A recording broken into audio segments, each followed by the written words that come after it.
Bonjour Hervé Lemoine, directeur industriel chez Corlay Imprimeur 360. Vous êtes aujourd'hui donc directeur industriel et comprenant plusieurs sociétés. Est-ce que vous pouvez nous dire comment vous en êtes arrivé là? Bonjour, j'en suis arrivé là après 30 années à peu près de travail dans la même entreprise, en commençant par une mission qui m'avait été confiée par Charles Corlay, de m'occuper de la mise en place d'un investissement qui comportait une partie informatique. Voilà comment c'est arrivé en gros. La première mission qui m'a été confiée, c'était celle-ci. Avec, dans l'idée de Charles Corlay, la volonté de faire de moi le futur directeur technique, même si à l'époque, on n'en était pas encore là. Mais il y avait tout un parcours qu'on s'était fixé, plus ou moins précisément, mais on savait qu'au bout de ça, il y avait au moins le poste de directeur technique qui était en vue, qui à l'époque était tenu par son frère, Michel Corlay. Ça pouvait correspondre quelque part au départ en retraite de Michel Corlay, et je prenais, au moment du départ en retraite de Michel Corlay, la place de directeur technique, puis ensuite directeur industriel. Donc on va reprendre justement très rapidement ces différentes étapes. Donc un premier outil qui se situe dans le domaine du pré-presse pour l'installer, le mettre en route, puisque à l'époque, il n'y avait pas beaucoup de compétences en informatique. Et moi, j'étais relativement intéressé par ces outils nouveaux, parce que j'avais l'occasion d'en faire à mon domicile, personnellement. Donc, c'est quelque chose sur lequel j'avais beaucoup d'appétence. Donc, il avait compris ça, et donc, j'ai été parti à mettre cet outil en route. Bon. Un autre, ensuite, dans le même domaine, dans le pré-presse, un autre outil avec aussi ce principe d'avoir une micro-informatique et de piloter un outil de production. Puis, ensuite, j'ai pris le positionnement d'un fabricant grand compte, c'est-à-dire je m'occupais de gros clients à l'époque, notamment les éditions VK, les éditions Talendier, pour notamment la revue qui était un des plus gros dossiers que nous avions tous les mois, la revue Historia. Bref, il y avait quelques gros clients comme ça qui m'avaient été confiés par Charles Corlay, donc j'avais pris le suivi de ces clients-là. De là, m'installant petit à petit à la fabrication, je commence à prendre quelques responsabilités et voyant le fonctionnement de la fabrication comme elle était au moment où je suis arrivé dans le service, là encore, j'ai pas pu m'empêcher d'imaginer mettre de l'informatique dans ce service et de voir le côté un peu trop archaïque du travail du service fabrication, le manque de possibilités d'informer le plus rapidement possible les différents services. Je voyais l'informatique comme un outil de communication technique où à un instant T, on pouvait avoir l'information sur un dossier plutôt que d'attendre que le dossier physiquement arrive. L'idée, c'était pour moi de permettre aux différents responsables de service d'anticiper l'arrivée du travail pour pouvoir s'organiser. Monsieur Corlay m'a fait confiance parce que c'était un pari assez osé. Il fallait mettre en place de l'informatique dans l'ensemble des bureaux de production. Ça veut dire l'achat de serveurs, l'achat de PC, la mise en place d'un réseau sur les bâtiments qui sont relativement tous éloignés. C'est un budget extrêmement élevé, confié à ma personne qui n'était pas un informaticien. Donc l'un comme l'autre, il fallait qu'on ait confiance. Et j'avais utilisé, qui n'est juste de sortir chez Microsoft, la base de données Access. Et voilà, me voilà parti pour plusieurs mois de développement. Et je peux dire que j'ai informatisé la fabrication et la production. On est dans les années 94, je crois, je vois encore la présentation à tout le monde. Alors tout le monde était effrayé d'avoir un ordinateur dans son bureau. Il y avait des moments épiques avec les histoires de souris où certains, je pense qu'il aurait fallu une table d'à peu près 5 mètres de long pour qu'ils arrivent à aller entre le haut et le bas de l'écran parce qu'ils ne savaient pas manipuler. Donc c'était assez drôle, quoi. Mais pourtant, là, gros bouleversement parce qu'on transporte l'information via le réseau sur des PC. Donc c'est carrément magique, quoi. Et les dossiers de fabrication arrivent sur le poste de travail de chacun des responsables sans devoir les attendre, avec tout ce qui s'ensuit sur une base de données, de ce qu'on peut imaginer comme extraction, comme requête, comme état, comme formulaire, qui ont permis évidemment de tout changer, quoi. De changer la façon de faire le planning, etc. Entre-temps, ma chère, lui, est arrivé comme informaticien dans l'entreprise. Mais moi, j'étais parti sur mon truc, donc je suis allé jusqu'au bout, quoi. Après, je prends la responsabilité de la fabrication, je deviens non plus responsable de fab, mais chef de fab. Michel Corlay part à la retraite, et me voilà directeur technique et méthode. C'est là où on crée un poste mixte. Ça, c'est une trouvaille de Philippe Frelon, qui voulait à la fois garder mon expérience au bureau de fabrication, mais y associer la partie technique que gérait Michel Corlay. De là, on commence à prendre le chemin de la direction industrielle, puisque là, je commence à m'occuper des investissements, on commence à avoir du recul, et voilà que petit à petit, comment se met en place le rôle de directeur industriel, qui est assez récent, puisqu'il date d'il y a 5 ans, peut-être 6 ans. Vous pouvez nous expliquer en quoi il consiste, ce poste ? Alors, ce poste consiste de m'assurer que la production puisse évoluer le mieux possible dans des critères de qualité, de délai, de productivité, de rentabilité. Ça veut dire de l'organisation, ça veut dire du planning, des investissements, de l'approvisionnement, de l'organisation d'effectifs. Voilà, enfin, c'est toute l'orchestration du fonctionnement de la production. Corlay Imprimeur, Corlay Numérique et Corlay Roto. Numérique, c'est rapproché parce que les technologies ont fait que les deux sociétés se sont mariées petit à petit. Il y a là aussi la proximité géographique. Il y a une minute pour aller chez Numérique. Puis, cette année, on a associé Corlay Routage, puisqu'on part du principe que Corlay Routage est également un outil réellement industriel, contrairement à la logistique où il n'y a pas tellement d'outils de production lourds, hein, c'est plus de l'organisation et de l'informatique. Il y a dans mon périmètre les 3 imprimeries du groupe, plus la partie routage que je démarre cette année. Et en dehors de Corlay, vous avez eu d'autres expériences avant de créer votre carrière Non. Comme le dit une amie qui était ancienne DRH du groupe il y a quelques années, toi Hervé, t'es un bébé Corlay. Et je pense que la définition, elle peut être plus ou moins bien prise, enfin en tout cas plus ou moins bien interprétée. Moi je trouve que c'est bien de dire ça, parce que bébé Corlay, il n'y a rien de péjoratif. Ça veut dire que tu as été baigné dans l'histoire de l'entreprise depuis une vingtaine d'années, et en connaissant son évolution, ça donne de quelqu'un de plus ou moins efficace, qui connaît bien le fonctionnement de l'entreprise, l'évolution des marchés. Ça n'a rien de péjoratif, et c'est quelque chose qui devient maintenant quasi exceptionnel ou introuvable. J'ai quand même fait un peu d'études, hein. Des études en sciences éco, je me suis arrêté en DEUG de sciences éco. Le mode universitaire ne me convenait pas. C'est comme ça en fait que je suis rentré ici, hein, parce que j'avais besoin de choses concrètes. Et de là, j'ai quand même été formé par des formations intensives qui ont été suivies à Rouen, à l'AFI, qui est une école d'art graphique à Rouen de renom, plus ma formation interne avec les professionnels qui étaient Michel Corlay notamment, avec qui j'ai appris beaucoup de choses, et toute l'équipe des anciennes entreprises qui faisaient partie en fait de premiers en production dans l'histoire de l'entreprise. Mais franchement, des stages très, enfin plus que des stages, des formations pour vous dire à tel point, les formations, c'était des formations personnalisées, c'est-à-dire j'étais seul, hein, j'étais dans un lycée professionnel, mais j'avais pour moi les enseignants dans les différentes sections des arts graphiques, hein, pré-presse, impression, finition, que pour moi. Ça a duré une bonne année, je crois, hein, avec des gens professionnels que je continue de côtoyer. Donc voilà, en gros, le parcours, effectivement, que du Corlay et recorlay. Pour l'instant, ça fait plus de 30 ans que ça dure. Peut-être que vous serez un bébé Corlay jusqu'au bout. Oui, peut-être. Alors, quelles sont les problématiques que vous rencontrez le plus souvent en ce moment dans votre travail ou même en général dans le métier d'imprimeur ? Le problème majeur depuis plusieurs années, c'est justement, alors là c'est un petit peu, je paie le côté bébé Corlay, en tout cas l'ancienneté dans l'entreprise. C'est-à-dire, pour beaucoup, je reste comme quelqu'un auprès duquel on peut s'appuyer sur une problématique. Théoriquement, ne devrait plus être les miennes aujourd'hui. Des problématiques de délai, des problématiques de qualité, même si je chapeaute aussi la partie qualité. Mais c'est un petit peu la contrepartie de cette longue histoire, c'est que ma difficulté majeure, c'est bien se détacher du passé et donc de prendre à bras-le-corps la mission actuelle qui est celle de la direction industrielle. Mais non, par habitude, par réflexe, on vient voir Hervé Lemoine. Et moi, par réflexe, je les envoie pas promener et j'essaie de résoudre les problématiques des personnes qui me sollicitent. C'est mon problème majeur. Je suis conscient de ne pas suffisamment consacrer de temps, notamment à Corlay Roto. Nous sommes des experts dans plusieurs domaines. Oui. Est-ce que vous pouvez nous les énumérer et nous expliquer un petit peu les facteurs qui permettent ce savoir-faire chez nous ? On a voulu, en redéfinissant le groupe Corlay 360, on a voulu vraiment bien recibler, recentrer notre activité sur ce qui représente l'histoire de l'entreprise, à savoir livres, périodiques, catalogues, c'est vraiment ce qu'on veut faire.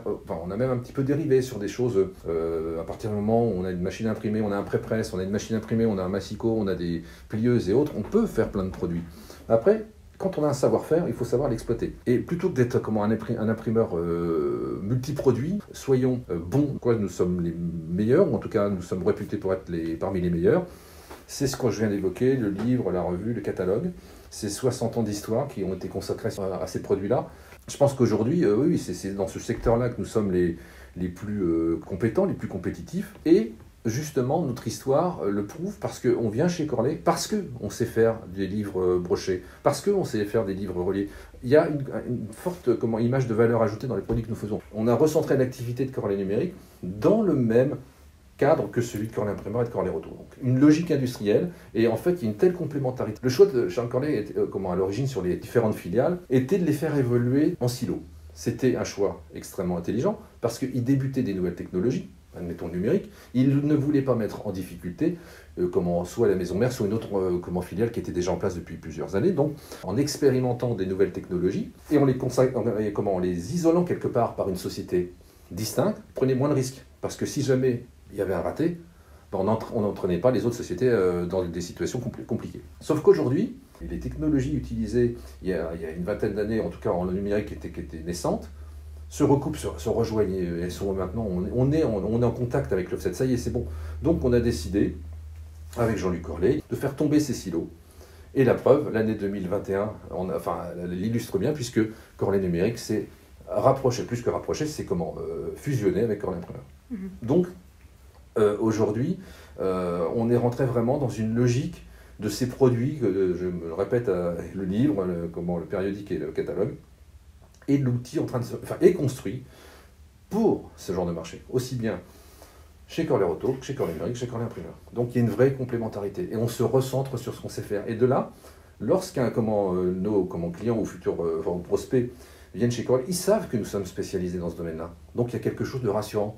L'imprimeur qui fait tout, c'est pas un supermarché. Hein, on ne vend pas de tout. On pourrait, hein, comme je disais tout à l'heure, mais on s'est spécialisé. Enfin, encore, c'est spécialisé, mais c'est quand même un spectre relativement large. On ne fait pas qu'un livre en format 29/7 en noir qui fait 300 pages tous les mois. Non, le spectre est suffisamment large, mais quand même, on englobe ici tout notre savoir-faire. Donc, c'était un choix qui a été validé par M. Corlay, Jean-Luc, et je pense qu'on a fait le bon choix. Comment se porte le secteur d'activité aujourd'hui ? Comme toutes les industries, j'ai enfoncé des portes ouvertes. Hein, on a traversé quasiment 2 ans encore. Je ne sais pas quand est-ce que ce sera fini, mais bon, de crise sanitaire. Donc effectivement, quoique, il faut qu'on prenne un peu de recul par rapport à cette histoire de crise sanitaire, parce que quelque part, ça a été, pour nous, imprimeurs de livres, quelque chose de presque d'inattendu. Là où le livre était un tout, je ne veux pas dire en déclin, mais avant la crise, il était dans une décroissance qui a été amorcée il y a déjà quelques dizaines d'années. Une décroissance lente et raisonnable, hein, mais une légère décroissance. Mais pas non plus des grosses chutes comme dans d'autres domaines d'impression qu'on n'attaque pas, d'autres marchés qu'on n'attaque pas. Et bizarrement, cette crise a redonné goût à la lecture, au livre, et c'est quasiment 2 années, dans une reprise assez imprévisible de l'activité dans le domaine du livre. À un point où certains outils qu'on imaginait, nous, quasiment en phase d'arrêt progressif, je pense à nos rotatives noires, Very Quick, et là, l'année 2021, et même 2020 quelque part, et 2021, on est arrivé à des niveaux de charge en impression noire, donc de livres, justement, assez exceptionnel, quoi. Enfin, c'était vraiment quelque chose d'imprévisible. Donc, effectivement, le marché, il se porte pas, comme toutes les industries, il y a une forme quelque part il y a eu ce ralentissement lié à la crise, mais il y a eu aussi un ralentissement tout court, parce qu'il y a une concurrence assez exacerbée en Europe, hein, et la Chine aussi. Enfin, la crise nous a aidés, parce que les éditeurs, hein, qui allaient faire du livre en Chine, ou de la BD, ou des choses comme ça, se sont recentrés sur l'Europe, et parfois même que sur la France. Donc ça aussi, c'est des côtés bénéfiques. Maintenant, notre marché, hein, n'oublions pas que le print, les industries graphiques, c'est extrêmement large, et nous, le gros de l'activité en chiffre d'affaires, ça restera le packaging, mais c'est pas notre domaine. Nous, on est dans le domaine du labeur, donc il ne faut pas qu'on confonde. Donc le packaging, lui, va bien, hein, il ira toujours bien, hein, normalement. Hein. Donc effectivement, l'effet crise positif, le côté recentrage de l'activité en Europe pour des raisons, là encore, qu'on connaît bien, de transport, et d'écologie. Donc le secteur, il a été secoué, bien évidemment, parce qu'on on est aussi rattaché à l'activité de nos clients, les clients qui font du catalogue. S'ils ne peuvent plus vendre parce qu'on a une activité, une économie qui est bloquée, eh bien, on ne fait plus de catalogue. Mais comme on a une variété au sein de ces 3 grands groupes catalogues, revues et livres, disons que pendant la crise, c'est le livre qui nous a sauvés. Ok, on faisait beaucoup moins de catalogues parce que les industriels étaient bloqués, hein, plus d'activité, donc plus de catalogue. Donc effectivement, on a une partie de notre activité qui s'est trouvée drôlement, freinée. Mais le livre a compensé. Donc on a cette chance, malgré tout, comme quoi c'est pas si restreint que ça, notre marché, dans la diversité de nos produits et de nos clients. Et on a eu la chance que le livre nous porte essentiellement pendant la période de la crise. On va parler de l'approvisionnement des matières premières qui reste assez compliqué en ce moment. Oui. Quels sont les impacts et puis quelles solutions vous avez pour les clients ? Oui, effectivement, c'est très compliqué. Alors c'est très compliqué évidemment par la matière première source, on va dire, hein, c'est le papier. Mais là, on a une équipe aux achats qui fait tous les jours des miracles. C'est-à-dire qu'on arrive à avoir des approvisionnements aujourd'hui, malgré les délais longs, les très longs délais qui sont annoncés par les papetiers, dans le domaine de l'impression feuille, globalement, je ne sais pas comment on fait, mais on s'en sort. Alors, il y a aussi la vigilance de M. Corlay, qui, dès qu'il peut capter un lot de palettes ou quoi que ce soit, on se prémunit. En fait, on est en train de se prémunir. Donc, globalement, C'est une souffrance quotidienne pour les gens des approvisionnements et du bureau des achats, mais globalement, on ne souffre pas trop. Alors parfois on est amené à dire à un client, écoutez, vous vouliez un coucher satin, je n'ai plus que du brillant. Est-ce qu'on fait le produit ou on ne le fait pas parce que je n'aurai l'approvisionnement que dans 3 semaines?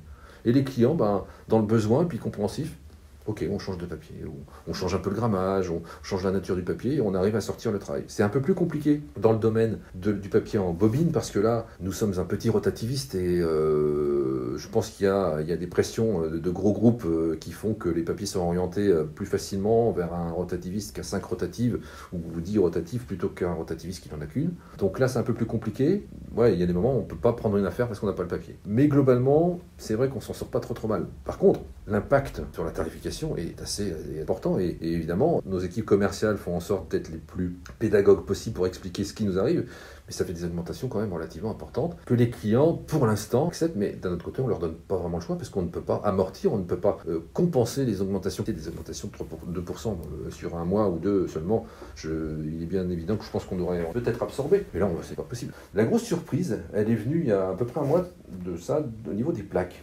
Le papier, c'est indispensable, mais dans le procédé offset, si on n'a pas de plaque aluminium, on ne peut pas imprimer. Et voilà qu'on s'est trouvé en rupture. Donc là, ça a été extrêmement intense parce qu'il a fallu trouver des solutions. On a quand même eu une machine qui a été arrêtée pendant 4 heures. Ça a été un moindre mal parce qu'on a failli avoir plus d'une semaine d'arrêt sur 2 machines importantes, donc de 8 couleurs, donc ça aurait été catastrophique. Par des pirouettes que j'ai pu faire avec un autre fournisseur, on a réussi à limiter la casse. Mais ça reste encore très fragile parce qu'à l'heure où on se parle, je n'ai pas de nouvelles de réapprovisionnement. Et si je ne suis pas réapprovisionné pour une machine en particulier, puis c'est pas la moindre, fin de semaine prochaine, on va se retrouver en rupture. Donc tout vient au compte-gouttes, c'est compliqué. Et les plaques, c'est vrai qu'on ne l'avait pas vu venir. Et alors les prix, pareil, c'est énorme. Le prix de la plaque, puis 3 mois, a augmenté de 25%. Donc c'est énorme, énorme. Pour les autres matières, pas de menace de rupture, mais par contre, c'est clair qu'au niveau des augmentations, ils s'en donnent à cœur joie. Donc ça augmente partout, hein. Les encres, le film d'emballage. Il y a la matière en tant que telle, où le coût de l'aluminium augmente, mais c'est aussi le coût du conditionnement, parce qu'ils ont du mal à avoir du carton pour conditionner les produits pour pouvoir les livrer, et bien évidemment, le coût des transports. Il y a un dénominateur commun qui est l'emballage du produit à livrer et le transport. Après, c'est la matière, pour l'encre, ce sera des pigments, pour les plaques, ce sera l'aluminium, etc. On souffre surtout des fortes augmentations et des impacts que ça va avoir sur nos tarifs. On est pendu à ce que vont nous dire nos fournisseurs. Donc là, on attend, hein, on ne peut que subir. Pour le coup, et là, il y a une forme d'équité pour une fois, c'est à peu près partout pareil en Europe et dans le monde. Donc, il y a une forme d'équité. Il n'y a pas possibilité d'aller s'échapper vers une solution, étrangère, qui sera plus avantageuse qu'une solution française. Est-ce que, sur une note un peu plus positive, vous avez des projets innovants dans les cartons en ce moment chez Corlay Imprimeur 360 ? Ah oui. Là, oui, il y a quelque chose qui se dessine de très important pour Corlay Numérique sur l'année 2022. Un renouvellement du parc machine, mais avec une volonté de performance et de repositionnement. J'oublie une chose, tout à l'heure on a parlé du regain des Français sur l'utilisation, sur la lecture et le livre. On a profité de la crise sanitaire pour démarrer Rapidbook. Donc Rapidbook, c'est un principe de web to print, business to business, hein, c'est pas ouvert au grand public, c'est ouvert aux éditeurs, et qui permet d'aller se connecter pour commander 5, 10, 15, 20, ou même plusieurs centaines d'ouvrages, et être livré sous 3 ou 4 jours, 5 jours maximum, suivant la quantité des produits et la destination de la livraison. Au début, ça démarrait en douceur, parce que, 1, il fallait qu'on se mette au point, 2, on était en pleine crise sanitaire, mais en fait, c'est bien tombé. Et ce qu'on appelle le Book of One, donc la capacité de pouvoir imprimer un livre unitaire, chose qu'on pratique avec un client depuis des années, mais avec un client, va s'offrir à bon nombre de clients. Et les outils qui nous permettaient de faire ça jusqu'à présent étaient vraiment en décalage par rapport à la rationalisation de la production sur ce genre de produit, parce que là, il faut hyper rationaliser quand on travaille à un livre à l'unité. On ne peut pas amortir de la même manière que quand on travaille 10 000 exemplaires en offset. Donc ça nécessite vraiment une optimisation des flux dans toute la production, et ce n'était pas vraiment l'outil idéal que nous avions jusqu'à présent. Donc là, on va être en capacité d'être extrêmement bien positionné sur la production de livres de 1 à 1000, puis de 1000 à 5000 et de 5000 à 50 000. En gros, de 1 à 50 000 pour le noir, le livre noir et blanc. Et cette partie 1 à 1000, ça va être une vraie révolution dans le fonctionnement de Corlay Numérique. Et puis on se laisse pas non plus abattre par rapport à d'autres projets. Bon, ce sera tout pour 2022 parce qu'il faut effectivement qu'on soit prudent, parce que on part sur l'idée d'une sortie de crise. Il faut être un petit peu optimiste. mais il ne faut pas non plus qu'on parte tout feu, tout flamme. Il faut savoir aussi que sur le projet que je viens d'évoquer, on a été retenu par France Relance, donc, qui va participer pour une part quand même importante au financement de cet investissement relativement lourd. Enfin, ces investissements, parce qu'en fait, il y a plusieurs outils pour répondre à ce que j'expliquais tout à l'heure. Dans le groupe, ce sera à peu près tout pour 2022. Un autre projet qui, lui, c'est un investissement, mais ce n'est pas un investissement matériel, c'est le projet OR, Organisation et Réactivité. Donc l'objectif de ce projet, c'est de faciliter et de rendre plus rapide la mise en production des commandes. C'est-à-dire tout le monde de la production, du commerce au devis, au traitement de la commande au bureau de fabrication, jusqu'à la mise en prod. Et c'est cette partie-là qui est à revoir complètement. Et là, le projet a commencé, puisqu'il y a des sous-projets dans ce projet. Donc voilà, c'est un projet qui a été mesuré sur... en tout cas, la durée a été estimée à 9 mois. Donc on a jusqu'au mois de juin pour aboutir sur ce projet, avec des sous-projets qui sont... Dans le global, il y a des sous-projets qui sont assez ambitieux, mais qui sont super intéressants. Donc c'est parti aussi, ça c'est autre chose que de l'investissement. C'est du gain de temps, c'est de la réactivité, voilà. Pour 2022, ce sera déjà pas mal. On va terminer avec quelques phrases qui caractérisent les services offerts par Corlet Imprimeur 360. Le nom retenu 360 degrés veut tout dire. C'est le fait que nous ne sommes pas qu'imprimeurs. C'est qu'on traite le centre de notre activité, c'est le produit imprimé. Mais autour de ça, on sait faire autre chose que de l'imprimer et de le fabriquer. On sait le distribuer, on sait le stocker, on sait l'expédier. Donc, on a tout autour de la partie print mis en place des filiales qui viennent accompagner nos clients au-delà de la production d'un imprimé, c'est-à-dire dans l'expédition, dans la gestion de stock. Parce que gérer un stock pour un client parisien, c'est pas pratique, ça coûte cher, alors qu'en Normandie, ça coûte moins cher. C'est aussi la logistique des clients. Aujourd'hui, ont besoin parfois d'envois pondérés, ciblés. Donc là, l'outil Corlet Logistique est là pour satisfaire ce genre de demande. Et puis le routage en nombre, là pour des abonnés, pour la gestion d'abonnés ou d'expéditions, comme nous le faisons par exemple pour des commissaires-priseurs et des catalogues de vente. Donc le Corlet 360, c'est bien ça, c'est tous ces services au-delà du savoir-faire de la fabrication d'un produit imprimé, broché ou plié, etc. C'est aussi savoir le faire vivre. Une fois qu'il est sur la palette, il ne reste pas sur sa palette, on va aller le porter là où il faut pour satisfaire les besoins du client. Donc voilà, aujourd'hui, ce qu'on peut dire par rapport à l'ensemble de ces services, vient se greffer effectivement, je l'ai oublié, d'autres services en amont, plutôt que côté commerce, où, comme je l'ai expliqué tout à l'heure, un outil comme Rapidbook va permettre de donner de l'autonomie à nos clients et de gérer en quelque sorte de manière autonome effectivement la production en petite quantité d'ouvrages, donc en noir et maintenant en couleur. On a encore d'autres projets sur cette relation client-fournisseur et sur l'amont, c'est-à-dire d'interfacer plus facilement la mise en production à travers des outils qui permettraient aux clients sur des produits relativement simples, des clients soient autonomes dans l'obtention d'un tarif. Donc ça, c'est quand même intéressant. Donc je pense que là, on voit un peu tous les services du groupe Corlet. L'amont, la prise en charge du client, pas que de l'impression. Même si c'est notre cœur de métier, notre savoir-faire, il est bien là. Et la qualité des produits n'est plus à démontrer. Un client chez nous, il a un service tout en un. Voilà.